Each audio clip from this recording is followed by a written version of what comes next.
Hello everyone, welcome to my YouTube channel. So भाई आज मैं कराने वाली हूँ यूके ट्रिपल एससी के एग्ज़ाम्स में लिपि एवं वर्णमाला, जिसमें देवनागरी लिपि का विकास, देवनागरी लिपि के गुण दोष, वर्णमाला, इन सभी से रिलेटेड आज मैं आप लोगों को क्वेश्चन कराने वाली हूँ।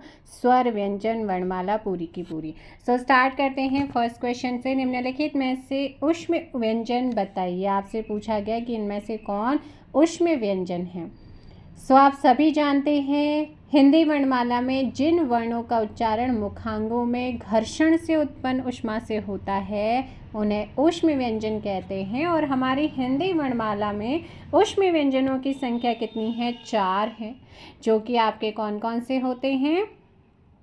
सो इसका सही आंसर हो जाएगा ऑप्शन ए। क्या हो जाएगा? तीनों श और ह आपके क्या होते हैं? ऊष्म व्यंजन की कैटेगरी में आते हैं।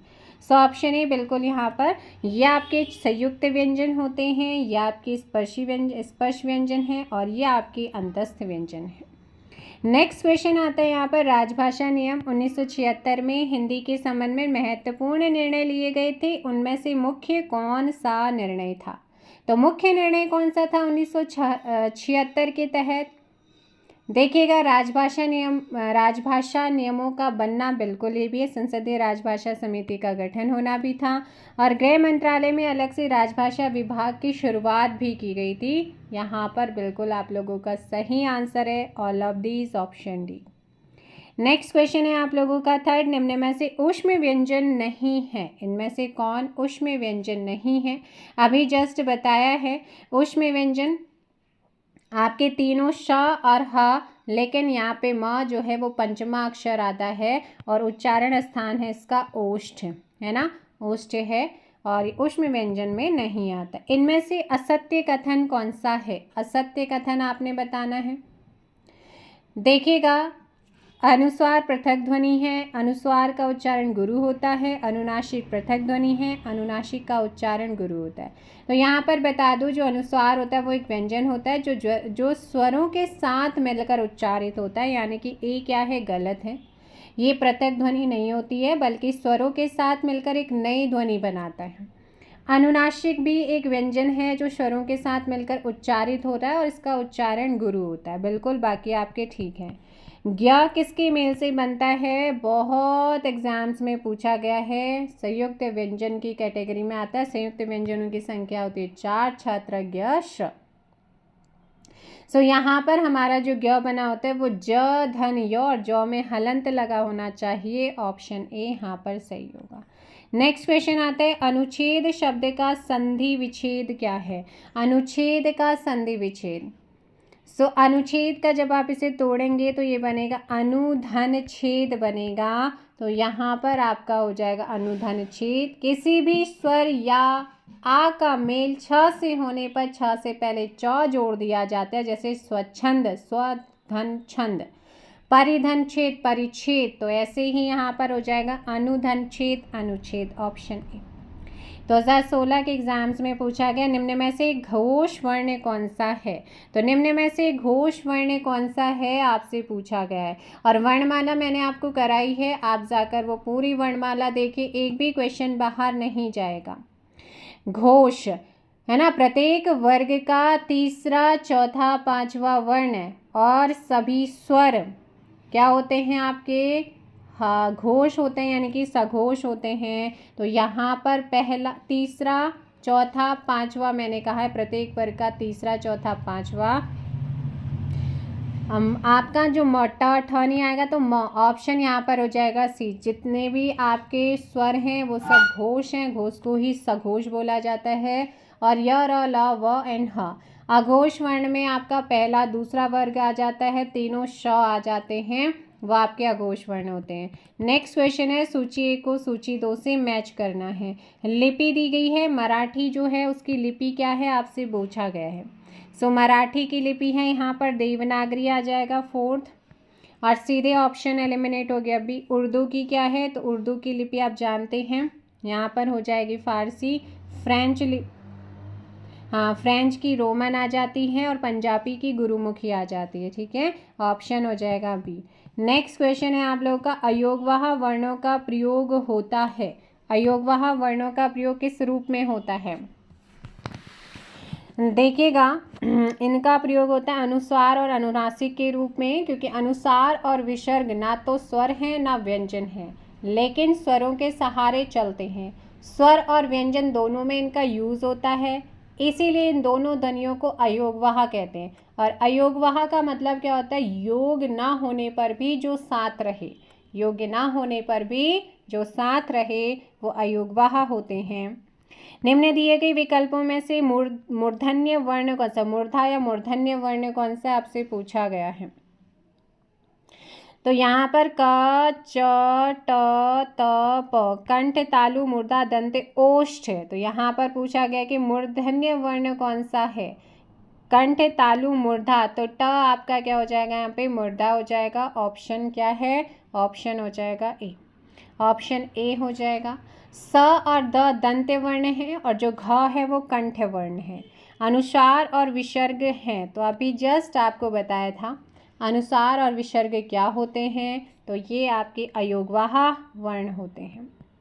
बिना अवरोध के उच्चारित होने वाले वर्ण कहलाते हैं। जो बिना अवरोध के उच्चारित होते हैं उन वर्णों को क्या कहा जाता है?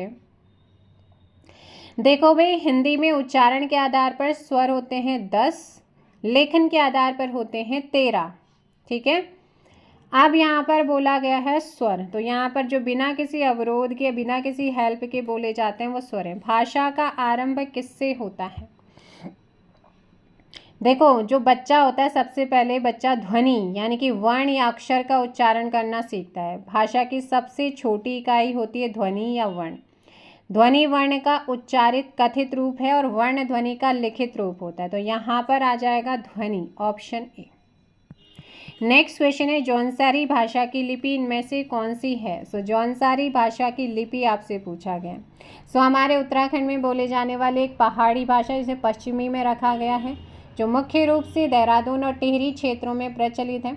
इसकी जो लिपि है वो है देवनागरी, यहाँ पर ऑप्शन सी। नेक्स्ट क्वेश्चन आता है, निम्नलिखित में से कौन सी भाषा देवनागरी लिपि में लिखी जाती है? तो ऐसी कौन सी भाषा है जिसे देवनागरी लिपि में लिखा जाता है? अभी मैंने आपको बताया था। सो यहाँ पर आपका हो जाएगा ऑप्शन, क्या हो जाएगा? मराठी को लिखते हैं अभी थोड़ी देर पहले का। देवनागरी लिपि जो है वो ये लेफ्ट है, ये राइट है, तो राइट से लेफ्ट की तरफ, बाएं दाएं से बाएं से बाएं से दाएं की तरफ लिखी जाती है। ठीक है, इसके अलावा हमारी संस्कृत, पाली, हिंदी, कोंकणी, सिंधी, कश्मीरी, हरियाणवी, बुंदेली, डोगरी, खस, नेपाली, तमांग, गढ़वाली, बोडो, अंगिका, मगही, भोजपुरी, नागपुरी, मैथिली, संताली, राजस्थानी, बघेली, बहुत ऐसी भाषाएं हैं जो उनकी लिपि क्या है? देवनागरी में लिखी जाती। नेक्स्ट क्वेश्चन आता है, हिंदी भाषा की लिपि क्या है? तो हिंदी भाषा की लिपि आप सभी जानते हैं, मैंने आपको कल की क्लास में भी कराया है। और आंसर क्या हो जाएगा? फटाफट आंसर दीजिएगा, option A Devanagari. Next question है, किस ध्वनि के उच्चारण में नासिका से अधिक और मुख से कम सांस बाहर निकलती है? नासिका से ज़्यादा और मुख से कम जो है सांस बाहर निकलती है। तो भाई यहाँ पर जिन स्वरों के उच्चारण में मुख से साथ साथ नासिका को भी सहायता लेनी पड़ती है और उच्चारण में नासिका से ज़्यादा मुख से श्वास बाहर निकलती है, तो ये है आप लोगों का अनुनासिक। क्या है यहाँ पर? अनुनासिक। आप लोग ध्यान रखेंगे। ऑप्शन क्या हो जाएगा आप लोगों का? डी बिल्कुल परफेक्ट आंसर होगा। और इसका चिन्ह होता है चंद्र बिंदु, है ना? क्या होता है? चंद्र बिंदु। देवनागरी लिपि का विकास डैश से हुआ है? सो हमारी जो देवनागरी लिपि है इसका विकास किससे हुआ है? इसका विकास हुआ है किससे? खरोष्ठी से या कैथी से या फिर ब्राह्मी से? बिल्कुल ब्राह्मी लिपि, ऑप्शन बी। ब्राह्मी लिपि से उत्तर शैली का विकास हुआ है, उत्तर शैली से प्राचीन नागरी का विकास हुआ और प्राचीन नागरी से पश्चिमी नागरी का विकास हुआ है और फिर तदंतर पश्चिमी नागरी से देवनागरी का विकास हुआ है। तो यहाँ पर हो जाएगी आपकी Brahmi. So next question, Hindi वर्णमाला में अयोगवाह वर्ण हैं, तो अयोगवाह वर्णों की संख्या बताओ जल्दी से, कौन कौन से? 2 हैं जिन्हें अनुस्वार और विसर्ग के रूप में, तो ये आपका अंग और अह खाली पढ़ा है ना बचपन से, तो ये आपके क्या है? अनुस्वार है। अयोगवाह है एक, ये आपका क्या हो जाएगा? अनुस्वार, और ये क्या है? आपका विसर्ग है। नेक्स्ट क्वेश्चन है, निम्नलिखित में से कौन सा संयुक्त व्यंजन है? अब संयुक्त व्यंजन मैंने बताया था, संयुक्त व्यंजनों की संख्या है 4, छ, त्र, ज्ञ, श्र। तो यहाँ पर आपका आ जाएगा ग्य। ग्य जो है वो जौ धन य से मिलकर बना होता है, और स का उच्चारण हम दंत से करते हैं, ल का उच्चारण दंतमूल मसूड़ा से करते हैं, और ध का उच्चारण हम दंत्य से करते हैं। हिंदी में उच्चारण के आधार पर वर्णों की संख्या, मैंने दोनों चीज़ बताई है कि हिंदी में उच्चारण के आधार पर वर्णों की संख्या है ना, लेखन के आधार पर भी बताया था, तो उसके आधार पर होते हैं 10 स्वर होते हैं और 35 व्यंजन हैं। हालांकि अगर मैं यहाँ पर बात करती हूँ कि लेखन के आधार पर वर्ण अब कितने हो गए हैं, तो उसमें 13 स्वर 36 व्यंजन, मतलब मैं बता देती हूँ यहाँ पर। वैसे हमारे टोटल वर्ण हो गए अब 53। पहले कितने थे, 52 थे। 52 कैसे थे, 13 स्वर हो गए प्लस के आपके 35 व्यंजन प्लस के 4 संयुक्त व्यंजन हो गए। लेकिन अभी 53वां एक विशिष्ट व्यंजन भी तो जुड़ गया, तो विशिष्ट व्यंजन हो जाते हैं ऐसे, ठीक है। तो ये लेखन के आधार पर है। उच्चारण के आधार पर आपके 45 वर्ण 10 स्वर मतलब 45 वर्ण होते हैं, जिसमें 10 स्वर और 35 व्यंजन होते हैं। तो आपको उच्चारण के लेखन के आधार पर बता दें, लेखन के आधार पर टोटल जो वर्ण है, तो भाई यहाँ पर 21 का इन्होंने आयोग ने जो माना हुआ है, आयोग ने जो बताया वो है आपका 10 स्वर हैं और 35 व्यंजन बताए थे, टोटल 45 बताए हैं। लेकिन अगर मैं वर्तमान में देखती हूँ, लेखन के आधार पर हमारे हैं 53 वर्ण हो चुके हैं, जिसमें 13 स्वर 35 व्यंजन प्लस 4 संयुक्त व्यंजन, और आपका हमारा एक हो गया है विशिष्ट व्यंजन। अगला है ट और र मिलकर बनते हैं, तो ट और र मिलकर क्या बनाता है, तो यहाँ पर ट र बनेगा ट्र बनाएगा। यह देवनागरी लिपि में स्वर संधि और व्यंजन संधि के नियम के आधार पर होता है। क वर्ग है, तो आप सभी जानते हैं क वर्ग कौन सा है, क च ट त प, कंठ तालु मूर्धा दंत ओष्ठ, तो ये हो जाएगा कंठ हो जाएगा, है ना, कंठ हो जाएगा। और य र ल व अंतस्थ हैं, मूर्धा में ट और री और श आपके मूर्धन्य हो जाते, त ल स आपके क्या हो जाते हैं त वर्ग, उसके साथ ल और स दंतोस्थ होते। विज्ञप्ति शब्द हिंदी में आया है, तो ये विज्ञप्ति शब्द जिसका अर्थ होता है सूचना, घोषणा या सार्वजनिक जानकारी, है ना। तो ये आपका आया हुआ है विज्ञप्ति किससे, अंग्रेजी से, पाली से, संस्कृत से या कन्नड़ से। सो भाई ऑप्शन बी हो जाएगा, संस्कृत से निकला है। और संस्कृत से ये शब्द हिंदी में ज्यों का तो अपनाया गया है। हिंदी भाषा में ऐसे बहुत से शब्द हैं जिनको संस्कृत में सीधे प्रयोग में किया जा रहा है। हिंदी में निम्न में से ऊष्म व्यंजन कौन सा है, फिर से क्वेश्चन आपका 2016 में रिपीट हो रहा है। क्वेश्चन वर्णमाला के रिपीट हो जाते हैं, इसलिए क्वेश्चन वर्णमाला वाला पूरा चैप्टर देख लीजिएगा, मैंने आपको कराया है। सो 25 का ऑप्शन क्या हो जाएगा, यहाँ पे ऊष्म व्यंजन तीनों श और ह हमारे क्या होते हैं, जिनकी संख्या 4 है। य र ल वो की बात करते हैं अंतस्थ व्य, त थ द ध हमारे अंतस्थ व, छ त्र ज्ञ हमारे संयुक्त व्यंजन। स्वर के कितने भेद होते हैं आपसे पूछा गया, तो आप सभी जानते हैं कि हमारा जो स्वर होता है, स्वर के 3 हैं, ह्रस्व दीर्घ और प्लुत। नेक्स्ट क्वेश्चन पे और चलते हैं हम। प वर्ग का उच्चारण होता है, तो भाई बार बार बताऊं, प वर्ग का उच्चारण प फ ब भ म, साथ में छोटा उ बड़ा उ ओष्ठ, ऑप्शन आपका हो जाएगा बी। इसी के साथ अगर दंत की बात करते हैं त वर्ग, इसके साथ ल और स। मूर्धा की बात करते हैं ऋषि ऋषि ट वर्ग और र और स, ये वाला स वो आपका किससे होता है, मूर्धा से होता है। कंठ से क वर्ग आ जाता है, साथ में छोटा बड़ा अंग अह और ह। नेक्स्ट क्वेश्चन है आप लोगों का, व्यंजन जिसके उच्चारण में श्वास की कम मात्रा निकलती है कहलाता है। तो भाई जहाँ पे श्वास की कम मात्रा निकलती है उसको कहते हैं अल्प प्राण। अल्प मतलब होता है कम, प्राण मतलब वायु। जब आपकी श्वास कम मात्रा में निकलती है तो अल्प प्राण। महाप्राण होता है, महा मतलब होता है ज़्यादा, प्राण मतलब वायु, जब ज़्यादा क्या है, श्वास ज़्यादा मात्रा में निकलती है, महाप्राण। अब यहाँ पर आ रखा है अनुस्वार, ऑप्शन तो डी हो जाएगा। अनुस्वार बोला गया तो ये स्वर के बाद आने वाला व्यंजन है जिसकी ध्वनि नाक से निकलती है, जैसे पंकज, अंगद। अनुनासिक, चंद्रबिंदु, ऐसे स्वरों का उच्चारण नाक और मुख दोनों से होता है। उच्चारण में लघुता रहती है, जैसे चांद, गांव, दांत। अंतस्थ ध्वनियाँ हैं, तो अंतस्थ ध्वनियाँ क्या हैं बताओ। य र ल व हमारी अंतस्थ ध्वनि, इन्हें अर्ध स्वर भी कहा जाता है। ऑप्शन हो जाएगा यहाँ पर स्वर और व्यंजन के बीच की ध्वनियाँ। जिन वर्णों का उच्चारण पारंपरिक वर्णमाला के बीच अर्थात स्वरों व व्यंजनों के बीच स्थित हो, उन्हें क्या कहते हैं, तो इनको क्या कहा जाएगा, जल्दी से कमेंट कर दो भाई।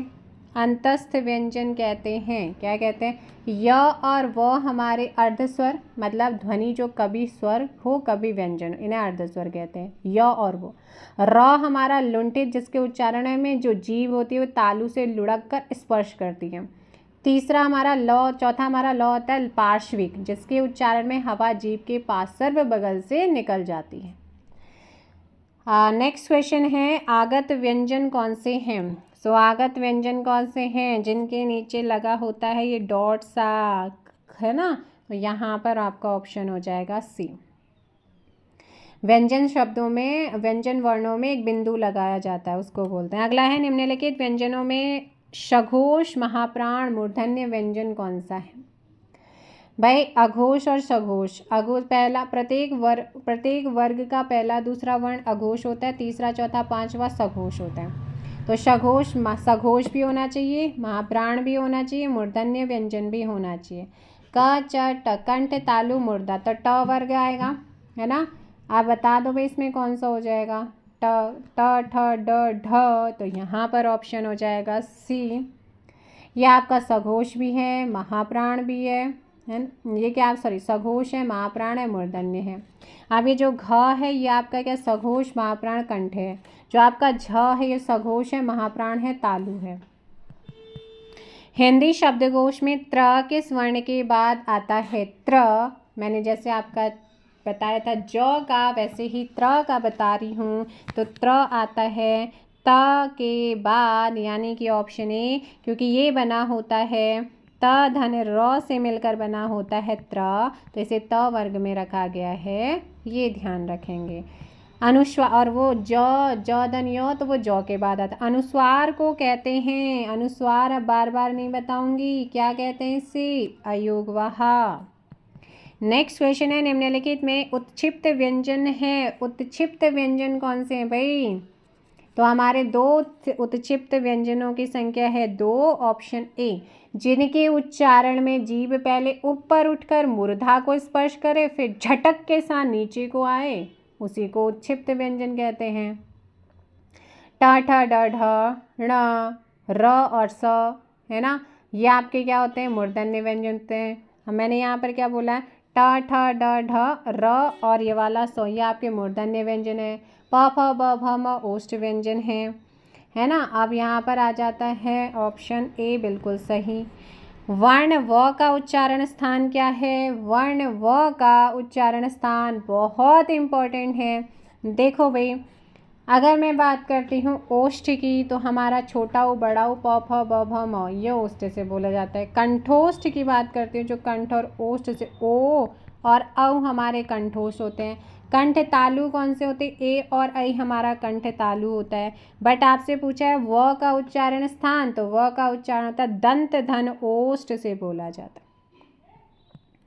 हिंदी व्यंजनों में क वर्ग की सभी ध्वनियाँ हैं, तो क वर्ग की सभी ध्वनियाँ कौन सी हैं। क वर्ग की ध्वनियाँ क्या होती हैं, कंठ से उनका उच्चारण होता है, ऑप्शन ए। निम्नलिखित में से दंतोष्ठ ध्वनियाँ कौन सी हैं, तो दंतोष्ठ ध्वनियाँ कौन सी हैं निम्नलिखित में से। क्वेश्चन नंबर 13 देखो, दंतोष्ठ, दंत और ओष्ठ से जो बोली जाती है वो और फो आपका दंतोष्ठ। निम्न में दिए गए विकल्पों में से महाप्राण व्यंजन कौन सा है। देखो, अल्प प्राण मैंने कहा ना कि प्रत्येक वर्ग का पहला, तीसरा और पांचवा वर्ण और साथ में य र ल व, इनके अल्प प्राण होते हैं। महाप्राण है ना, महाप्राण इन व्यंजनों के उच्चारण में मुख से अपेक्षाकृत वायु निकलती है। स्फोट ध्वनि तरंग भी अधिक होती है, जिससे हकार की ध्वनि सुनाई देती है। प्रत्येक वर्ग का दूसरा, चौथा और आपके ऊष्म व्यंजन, और ये आपके क्या होते हैं, महाप्राण होते हैं। सो प्राण तत्व के आधार पर दो व्यंजन के दो भेद होते हैं, अल्प प्राण, महाप्राण। सो यहाँ पर आपका महाप्राण आ जाएगा, बाकी आपके तीनों अल्प प्राण हैं। लिपि का अर्थ क्या है आपसे पूछा गया है। लिपि का अर्थ क्या होता है, जल्दी से कमेंट कीजिएगा। Question number 40। So question number 40, लिपि या लेखन प्रणाली का मतलब क्या होता है। तो इसका मतलब है किसी भी भाषा की लिखावट या लिखने या ध्वनियों को लिखने के लिए जिन चिन्हों का प्रयोग किया गया है उसे लिपि कहते हैं। और हिंदी भाषा की लिपि देवनागरी है। ऑप्शन सी बिल्कुल परफेक्ट। देवनागरी लिपि अधिकांशतः है। सो देवनागरी लिपि अधिकांशतः कैसी है, ये एक अक्षरात्मक लिपि है, वर्णात्मक है। तो यहाँ पर आपका जो कि बाएं से दाएं लिखी जाती है, वर्णात्मक। निम्नलिखित में से कौन सा स्वर मूल स्वर नहीं है। तो इनमें से कौन सा स्वर है जो मूल स्वर नहीं है। तो यहाँ पर आपका मूल स्वर में छोटा छोटी री आपके मूल स्वर होते हैं, लेकिन ये आपका मूल स्वर नहीं है। व्यंजन कितने होते हैं, फिर कह रही हूँ मैं, आप जाकर वहाँ पे देखिएगा। हिंदी वर्णमाला में कुल 33 व्यंजन, जिसमें 25 व्यंजन स्पर्श, 4 व्यंजन आते हैं उसमें स, श, ह और 4 अंतस्थ यर अलावा। सो यहाँ पर ऑप्शन बी हो जाएगा। नेक्स्ट है, प्रातः काल का दृश्य उस वन में बहुत ही सुहावना होता था। तो यहाँ पर ये क्या है, वाक्य में पद क्रम संबंधी अशुद्धि है, जिसका शुद्ध रूप होगा उस वन में प्रातः काल का दृश्य बहुत ही सुहावना होता है। तो यहाँ पर आपका क्या है, पद क्रम संबंधी अशुद्धि है। नेक्स्ट आता है, निम्नलिखित में से किस वर्ण का उच्चारण मूर्धा के द्वारा होता है। तो मूर्धा के द्वारा किसका होगा, मैं बार बार नहीं बताऊंगी। सो यहाँ पर ऑप्शन हो जाएगा डी का। और जो चौ है ये तालु से होता है, त का दंत से होता है, जो क है वो कंठ से होता है। हिंदी में कितने नासिक के व्यंजन हैं जिन्हें पंचमा अक्षर भी कहते हैं, है ना। इन व्यंजनों के उच्चारण में वायु मुंह और नाक के द्वारा बाहर निकलती है, जिसमें मुंह से वायु निकलने पर अवरोध हो लेकिन नासिकाओं से निकलने की छूट हो, नासिक के व्यंजन। इनकी संख्या है डी। प्रत्येक वर्ग के जो लास्ट के होते हैं, मतलब 5 वर्गों के लास्ट के 5 वर्ण। सो यहाँ पर ऑप्शन डी हो जाएगा। नेक्स्ट आता है, निम्नलिखित में से वर्तस्य व्यंजन कौन सा है। सो वर्तस्य व्यंजन पूछा गया है, जो व्यंजन दंतमूल से उच्चारित होते हैं उनको बोलते हैं आपका वर्तस्य। तो यहाँ पर आपका न हो जाता है। नेक्स्ट है, स्वर रहित अथवा स्वर सहित व्यंजन को कहते हैं। तो स्वर रहित और स्वर सहित व्यंजन को कहते हैं वर्ण, ऑप्शन सी। नेक्स्ट आता है, इनमें से वर्ण नहीं है। तो वह अंतस्थ दंतोष्ठ है, अर्धस्वर है, लेकिन संघर्षी नहीं है। क्या नहीं है, संघर्षी नहीं है। नेक्स्ट क्वेश्चन, इनमें से संयुक्त स्वर कौन सा है आपसे पूछा गया है। संयुक्त स्वर, तो यहाँ पर हिंदी में मूल स्वर होते हैं 4, छोटा, छोटी, छोटा और री। इन स्वरों को हस्त स्वर कहते हैं। इनके उच्चारण में कम समय लगता है। फिर आते हैं हमारे दीर्घ स्वर। दीर्घ स्वरों के उच्चारण में हस्त स्वरों से दुगना समय लगता है, उनकी सहायता से बोले जाते हैं, जिसमें बड़ा, बड़ी, आपका बड़ा ऊ, ए, आई, ओ, औ दीर्घ स्वर के उदाहरण है। संयुक्त स्वर 2 या 2 से अधिक स्वरों से मिलकर बनते हैं, वो भी विजाति, ए, आई, ओ और औ। तो यहाँ पर ऑप्शन डी हो जाएगा। क्या हो जाएगा, ऑप्शन डी आप लोगों का बिल्कुल परफेक्ट आंसर होगा। इनमें से अघोष वर्ण कौन सा है। अघोष वर्ण आपसे पूछा गया है कौन सा। देखो भाई, पहला प्रत्येक वर्ग का पहला दूसरा अघोष होता है, तीसरा चौथा पांचवा सघोष और घोष होता है। तो यहाँ पर आपका थ क्या है, आपका अघोष वर्ण है, बाकी तीनों ही सघोष या फिर घोष है। इनमें से किसका उच्चारण स्थान कंठोष्ठ है। तो किसका उच्चारण कंठ से होता है, कंठ का होता है ओ, कंठ और ओष्ठ, कंठोष्ठ। ऑप्शन हो जाएगा बी। वर्णमाला वाला आप वीडियो ज़रूर देख लीजिएगा। इनमें से महाप्राण व्यंजन नहीं है। तो महाप्राण कौन सा होता है, दूसरा और चौथा। तो यहाँ पर आपका आंसर क्या हो जाएगा, ऑप्शन सी, घ है ये, घ, ठीक है। क्या है ये, घ, ध, ध, त, थ, द, ध, चौथा है ध, ऑप्शन सी। इनमें से अल्पप्राण व्यंजन नहीं है। क, ख, ग, घ, चौथा है तो ऑप्शन सी घ। नेक्स्ट आता है इनमें से ओठों के स्पर्श से बोले जाने वाले वर्ण। तो होठों के स्पर्श से बोले जाते हैं, एक तो पूरा प वर्ग, साथ में छोटा ऊ बड़ा ऊ, तो यहाँ पर ऑप्शन हो जाएगा बी, है ना। बी। छोटी बड़ी आपके तालु से बोले जाते हैं, छोटा बड़ा आपका कंठ से होता है। नेक्स्ट क्वेश्चन आ जाता है यहाँ पर निम्नलिखित में से दंत्य ध्वनि है, तो दंत्य ध्वनि कौन सी है? दंत्य ध्वनि हो जाती हमारी, ऑप्शन हो जाएगा त, क्या हो जाएगा डी यानी कि त। नेक्स्ट है इनमें से मूल स्वर नहीं है, तो मूल स्वर कौन सा नहीं है?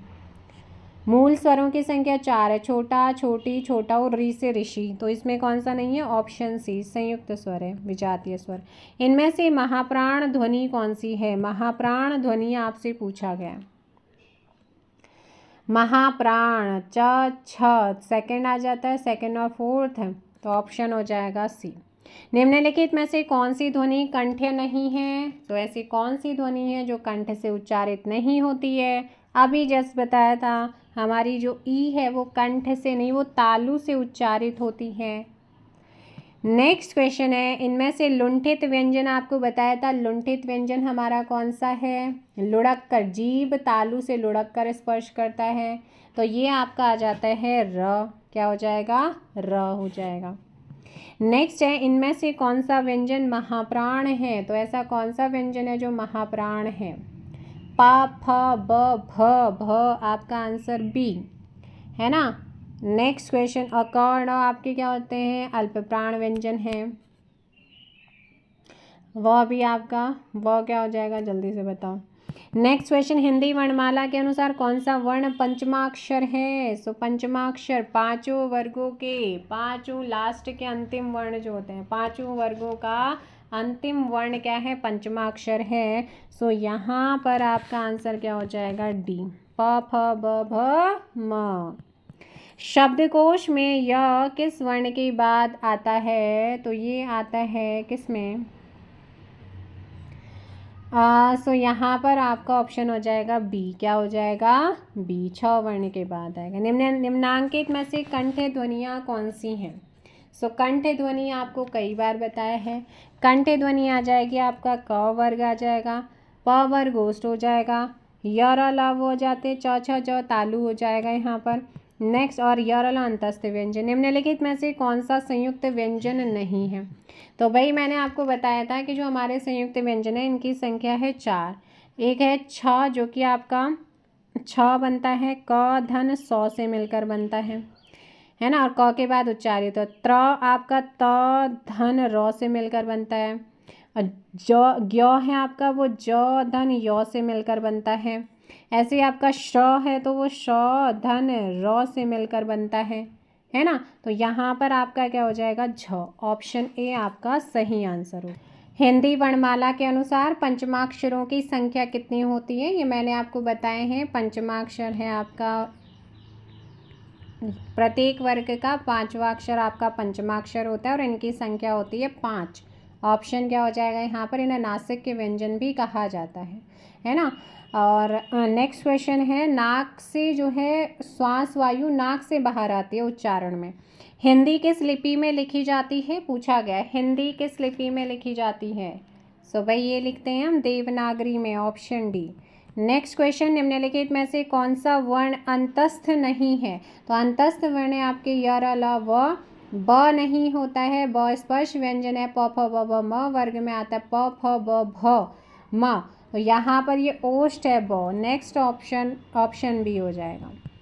इनमें से महाप्राण ध्वनि कौन सी है? तो महाप्राण ध्वनि आपसे पूछा गया प्रत्येक वर्ग का दूसरा वर्ण और चौथा वर्ण क्या होता है? 5 वर्ग हैं, पांचों में से प्रत्येक वर्ग का चौथा और दूसरा वर्ण महाप्राण होता है।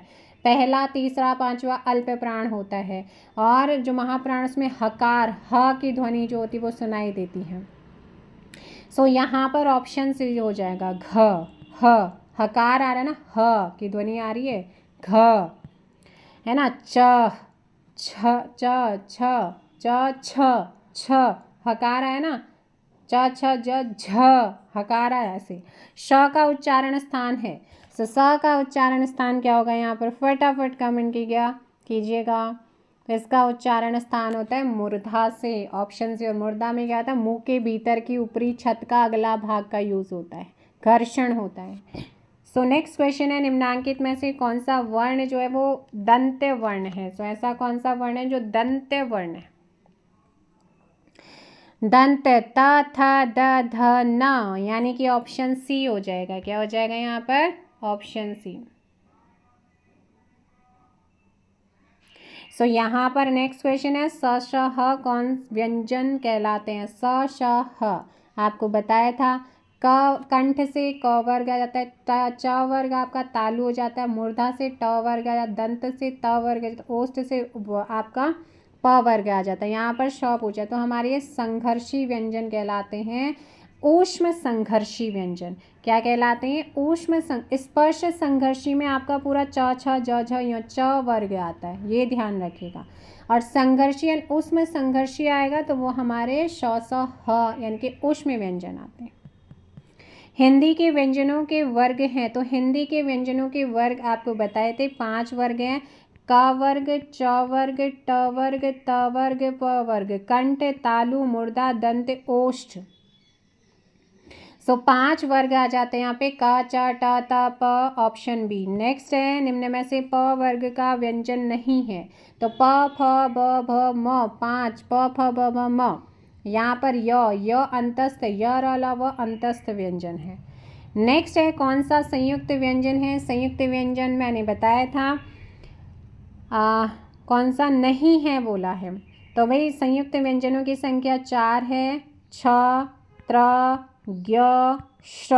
और ये आपका छ बना होता है, क धन श से मिलकर बनता है, त्र त धन र से मिलकर बनता है, ज्ञ ज धन य से मिलकर बनता है, श धन र से मिलकर बनता है, घ यहाँ पर नहीं होगा, क ख ग घ घ, तो ये आपका आता है कंठ, क ख ग घ। स्पर्श संघर्षी व्यंजन बताया था, ऊष्म संघर्षी या संघर्षी तो हमारे ऊष्म व्यंजन आएंगे। संघर्षी स्पर्श भी हो और संघर्ष भी हुआ तो पूरा हमारा च वर्ग आता है, यानी कि आपका ऑप्शन डी। निम्न में से अंतस्थ व्यंजन कौन सा है, भाई जल्दी से बता दीजिएगा। अंतस्थ व्यंजनों की संख्या 4, जिन वर्णों का उच्चारण वर्णमाला के बीच अर्थात स्वर और व्यंजनों के बीच होता है उन्हीं को अंतस्थ व्यंजन कहते हैं, ऑप्शन सी और अलावा। देवनागरी लिपि का सर्वप्रथम प्रयोग किस राज्य में माना जाता है। 700 से 800 में गुजरात के नरेश जयभट्ट के शिलालेख में मिलता है, सो यहाँ पर आ जाएगा गुजरात। नेक्स्ट है, लिपि के विकास का सही अनुक्रम क्या रहा है, तो लिपि के विकास का सही अनुक्रम क्या रहा है भाई। लिपि में सबसे पहले चित्र लिपि, फिर सूत्र लिपि, फिर प्रतीकात्मक लिपि, फिर भावमूलक लिपि, तो यहाँ पर आपका हो जाएगा ऑप्शन सी, है ना। लिपि या लेखन प्रणाली का अर्थ होता है किसी भी भाषा की लिखावट या लिखने का ढंग।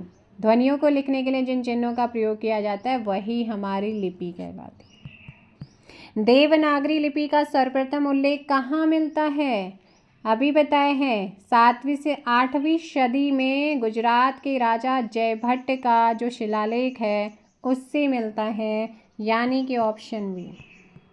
हिंदी शब्दकोश में 6 वर्ण का क्रम किसके बाद आता है, भाई सारी चीज़ें आपको बता रखी हैं। क धन श से मिलकर छ बना होता है और क के बाद, यानी कि ऑप्शन सी। अगला क्वेश्चन है, निम्नांकित में व्यंजनों का सही क्रम क्या है। देखो भाई अगर मैं बोलते क च ट त प, क च ट त प, तो क च नि ट नि त नि प प क च ट प, यहाँ पर आएगा ये वाला ऑप्शन डी। क वर्ग आता है क क ग घ ण, च च छ छ ज य, ट ठ ड ढ ण, त थ द ध न, प प ब प म, य र ल व, श श ष, छ त्र ज्ञ श। ठीक है भाई, एक हमारा विशिष्ट व्यंजन भी आ गया है वो अभी, है ना, तो ये वाला आ जाता है जो आपका विशिष्ट व्यंजन। सो नेक्स्ट आपका क्वेश्चन है, निम्न में से हिंदी की महाप्राण ध्वनि कौन सी है। सो हिंदी की महाप्राण ध्वनि बता दो भाई जल्दी से। सो देखो भाई, निम्न में से हिंदी की महाप्राण ध्वनि बोला है। तो मैंने कहा कि प्रत्येक वर्ग का दूसरा चौथा वर्ण और ऊष्म व्यंजन ये हमारे महाप्राण होते हैं, जबकि हमारे अल्प प्राण में पहला, तीसरा और पांचवा वर्ण, प्रत्येक वर्ग का पहला, तीसरा, पांचवा वर्ण जो होता है वो क्या होता है, अल्प प्राण होते हैं, है ना। और आपके अंतस्थ व्यंजन भी अल्प प्राण होते हैं। सो यहाँ पर आपका आंसर क्या हो जाएगा, ऑप्शन बी, ख और ग। निम्न में से उत्क्षिप्त व्यंजन बताना है, जिनको द्विगुण भी बोला जाता है, जिनको संकर वर्ण भी बोला जाता है, जिनको ताड़न जात वर्ण भी कहते हैं। अगर पूछता है ना आपसे एग्जाम में कि द्विगुण व्यंजन, उत्क्षिप्त व्यंजन, संकर वर्ण, ताड़न जात वर्ण, तो आप सीधे आंख बंद करके ड को लगा दीजिएगा, जिनमें नीचे बिंदी लगे, क्योंकि इनमें दो भाषा हिंदी और फारसी के गुण मिलते हैं, इसीलिए इन्हें द्विगुण बोलते हैं, इसीलिए इन्हें उत्क्षिप्त बोलते हैं, शंकर बोलते हैं, ताड़न जात कहते हैं। अब यहाँ पर आ रखा है स, तो हमारा हमारा तीसरा सौ कौन सा बच गया भाई, ये वाला है है ना। और साथ में हो ये ऊष्म व्यंजन है। ये प आपका वर्ग आपका ओष्ठ हो जाता है। छ श्र आपका संयुक्त व्यंजन हो गया है। तो एक बार जल्दी से वीडियो को लाइक और शेयर भी कर दो। चैनल पर नए है, चैनल को सब्सक्राइब कर दो। हिंदी वर्णमाला के व्यंजन वर्णों में आपको वर्णमाला देखनी है, मैंने प्लेलिस्ट बनाई है, वहाँ पे वर्णमाला कराई है, जाकर देख लो। हिंदी वर्णमाला के व्यंजन वर्णों में अल्पप्राण वर्ण है ना, अल्पप्राण। तो आप बताओ यहाँ पे पहला, तीसरा, पांचवा, प्रत्येक वर्ग का पहला, तीसरा, पांचवा, ऑप्शन डी। सीधी सी बात है भाई, अल्प मतलब कम, प्राण मतलब वायु। उच्चारण में जो आपका वायु है वो मुख से कम हवा निकले या कम निकलती है श्वास, तो वो आपका अल्प है। महाप्राण में महा मतलब ज़्यादा, प्राण मतलब वायु जब ज़्यादा लगे। निम्नलिखित में से कौन से दो वर्ण अयोगवाह वर्ण है भाई, ये कितनी बार आ गया, अंग और अह, अंग खाली, अंग और अह, अंग से अंगूर, अह खाली, है ना। तो ये आपका जो है क्या होते हैं, ऑप्शन क्या हो जाएगा यहाँ पे, डी।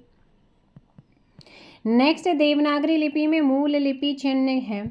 तो मूल लिपि चिन्ह इसमें क्या है, मूल लिपि चिन्ह ऑप्शन डी। इनमें से नन ऑफ दीज आएगा, इनमें से कोई नहीं। नेक्स्ट है, निम्नलिखित में से हिंदी वर्णमाला में अघोष व्यंजन कौन सा। तो भाई प्रत्येक वर्ग का पहला, दूसरा अघोष होता है, तीसरा, चौथा, पांचवा वर्ण क्या होता है, प्रत्येक वर्ग का सघोष और घोष होता है। सो अब यहाँ पर बात करते हैं च। तो च हमारा अघोष है, बाकी हमारा भ, द और झ ये आपके क्या होते हैं, ये आपके सघोष होते हैं, है ना। जो आपका द है, द की बात करते हो तो अल्प प्राण और सघोष है। और हमारा जो भ है ना, भ की बात करते हैं महाप्राण और सघोष है। और हमारा झ की बात करते हैं, झ भी हमारा क्या है, महाप्राण और सघोष है।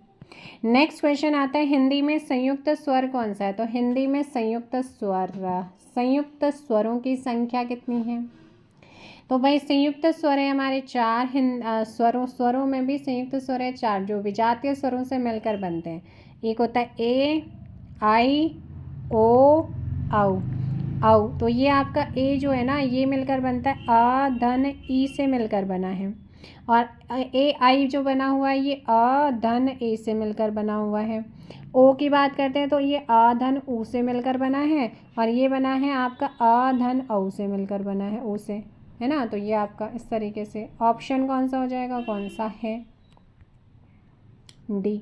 वो भी सजातीय नहीं, विजातीय स्वरों के मिलते। सजातीय मतलब अ, धन, अ, बड़ा बना, तो ये सजातीय हो जाते हैं। नेक्स्ट आ जाता है आपका 90, च वर्ग ध्वनियाँ किस वर्ग में आती हैं।